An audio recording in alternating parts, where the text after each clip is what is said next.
déverse en nous le flot des abondantes eaux de ton pardon.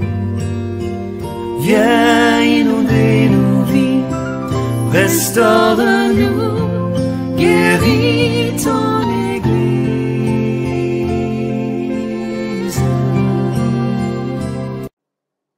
Je vous salue dans le puissant et précieux nom de notre Seigneur Jésus-Christ de Nazareth.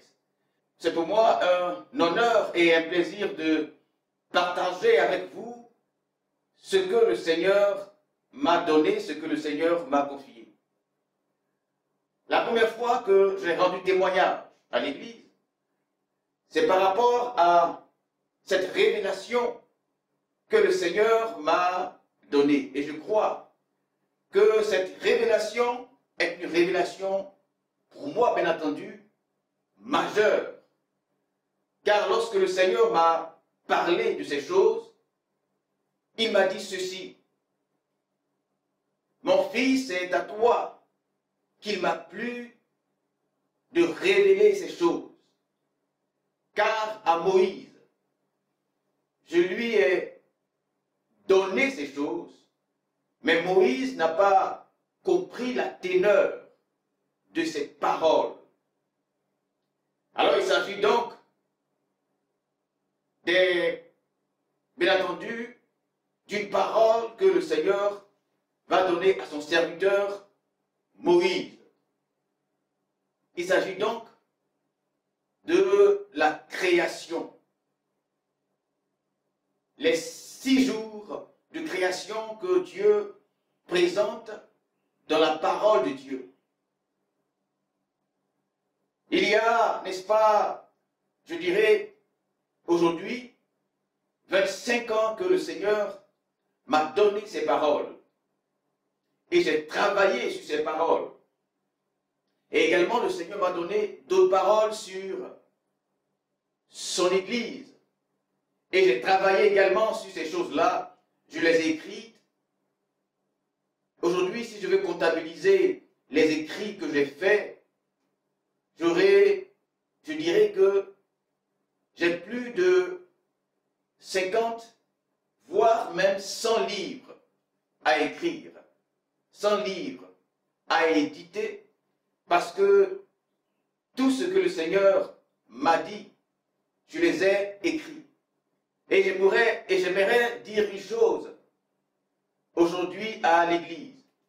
Il est important de savoir que la chose la plus importante pour Dieu et la chose la plus importante pour nous est la révélation de Dieu, est la connaissance de Dieu. La révélation, n'est-ce pas, et la connaissance de Dieu est la chose la plus importante. Vous me direz, est-ce que c'est plus important que construire un temple ou que évangéliser? Et je vous répondrai que bien sûr que oui. La parole, surtout la révélation de Dieu, est plus importante que bâtir des temples et que même évangéliser et que même adorer et que même chanter à la gloire de Dieu et que même faire ce qu'on appelle l'œuvre de Dieu. Pourquoi? Parce que le contenu et la connaissance de Dieu est ce qui soutient tout ce que nous faisons dans l'œuvre de Dieu. La révélation de Dieu est Dieu lui-même. C'est pourquoi nous présentons, selon la Bible présente, le Seigneur Jésus, qui est la parole de Dieu, comme Dieu. Car c'est lui qui révèle Dieu. C'est par la parole de Dieu que Dieu est connu et que Dieu est révélé. C'est donc par la parole de Dieu que Dieu est connu et que Dieu est révélé. Et que nous pouvons avoir des communautés bâties et vides de Dieu, vides de la connaissance de Dieu, vides donc de la parole de Dieu. Alléluia. Et il faut savoir que Dieu se révèle par génération. Et il est bien de comprendre que nous sommes à une génération où nous devons percevoir, connaître davantage Dieu, car c'est la connaissance de Dieu qui non seulement fonde notre foi, mais définit ce que nous devons faire en ce temps précis. Alléluia. Ces choses sont importantes. Alors donc, qu'est-ce que Dieu m'a révélé? Comme je l'ai dit, Dieu m'a parlé de la création. Et donc, nous avons écrit toutes ces paroles de Dieu. Et donc, comme nous disons, depuis plus de 20 ans, nous écrivons tout ce que Dieu nous dit. Nous les écrivons pour les laisser aux générations futures. Alléluia. Alléluia. Alors, au-delà d'un simple livre que nous écrivons, nous voulons également soutenir une thèse au plan académique. Parce que ce dont nous parlons, ce sont des choses intellectuelles, du ressort intellectuel. Nous nous adressons, c'est vrai, à toutes les personnes, mais plus aux intellectuels. Alors ici, permettez-moi de préciser une chose. Permettez-moi de préciser le niveau intellectuel que j'ai par rapport, bien entendu, à l'école classique que nous connaissons dans ce monde. Et je pense qu'il a plu à Dieu de me révéler ces choses parce que je n'ai pas un grand niveau intellectuel classique de ce monde. Je précise, niveau intellectuel classique, n'est-ce pas, de ce monde. Car aujourd'hui, le niveau que j'ai va au-delà de ce niveau que j'ai eu dans ce monde. Je ne suis pas donc un enfant qui a été construit par la connaissance de ce monde ou qui s'est défini par la connaissance de l'école classique, l'école occidentale, mais plutôt je suis le produit de l'école de Dieu. Je suis un élève ou un étudiant de l'école de Dieu.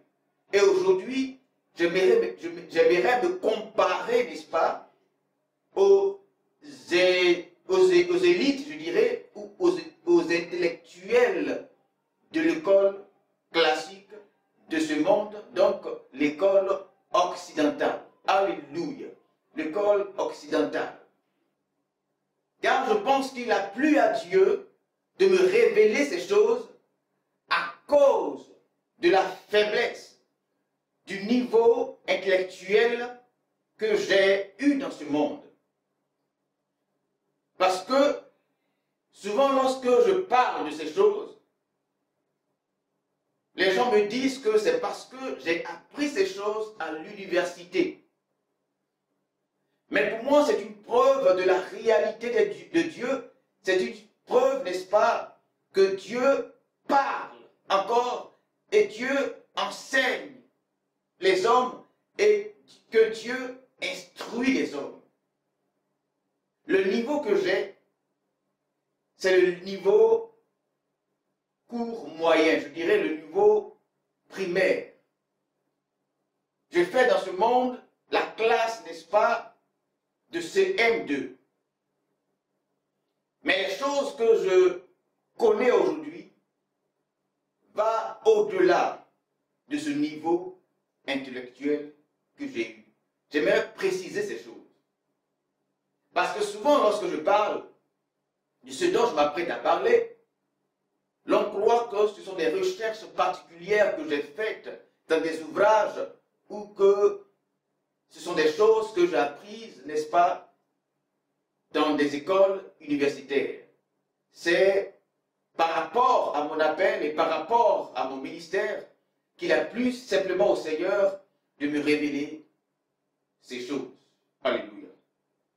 Et puis également, pour bien des personnes, surtout proches, pour nos proches, les personnes de nos familles, notre famille, elles pensent que lorsque nous devenons pasteurs, c'est parce que nous avons échoué à l'école classique, occidentale, là où eux, qu'ils ont excellé. Aujourd'hui, malgré ce faible niveau intellectuel que j'ai, bien entendu, par rapport à ce monde, à l'école classique, par la grâce de Dieu, nous faisons des conférences à l'université et que notre ministère est à l'université parce que nous nous adressons aux universitaires. Le livre donc que nous écrivons a pour titre l'approche logique et scientifique de la création selon la Bible, le récit de Moïse. Alors qu'il s'agit du récit de Moïse dans la Bible. Et dans nos travaux, nous avons fait la comparaison entre le récit de Moïse dans la Bible et les découvertes. Le récit de Moïse parle des origines du monde et de la vie. Et bien entendu, aujourd'hui, il y a des domaines scientifiques qui également s'exercent dans ce domaine, afin de pouvoir comprendre l'origine du monde et de la vie. Et ils ont progressé dans ce domaine. Au-delà d'un livre que nous écrivons et d'une thèse que nous soutenons, c'est également un combat. Car il est bien que l'Église comprenne qu'il y a plusieurs niveaux de combat. Et la Bible nous présente, n'est-ce pas, ces niveaux de combat. Mais lorsque nous n'avons pas la compréhension de certaines choses, nous ne pouvons voir, apprécier et comprendre ces choses. Par exemple, tous nous savons que le peuple d'Israël, à travers le récit de la Bible, bien entendu, a été esclave en Égypte. Et Dieu l'en a délivré. La plupart donc des chrétiens et des pasteurs retiennent le niveau spirituel de cette délivrance.